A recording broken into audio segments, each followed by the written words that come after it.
पहिला जो दिवस आहे बलिप्रतिपदेचा, की बळीराजाची आठवण काढतो. राईट. आणि नवरा आणि बायको म्हणजे बायको नवऱ्याचा औक्षण करते, की म्हणजे वर्षभरामध्ये प्रत्येक जण आपल्या घरासाठी खूप काही गोष्टी करत असतो.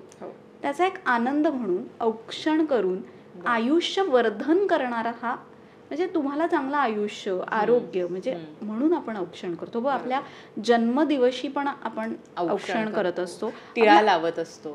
टिळा लावण्याचं कारण तर आज सगळ्यांना बऱ्याच जणांना माहिती आहे की पुरुष पण पूर्वी लाल रंगाचंच कुंकू का वापरायचे टिळाला, कारण लाल हा रंग जो आहे ऊर्जादायी आहे आणि आज्ञाचक्र म्हणजे पिट्युटरी ग्लँडला ॲक्टिवेट करण्यासाठी आपण ते करत असतो, की ज्यामुळे आज्ञाचक्र ॲक्टिवेट झालं ना की बऱ्याच गोष्टी आपल्या लक्षात येतात, की शांतता, हायपर एक्साइटमेंट कमी होते.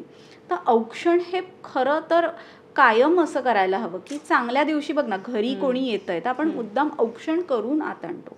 निगेटिव्ह टू पॉझिटिव्ह हा प्रवास असतो आणि म्हणून औक्षण आपण करतो.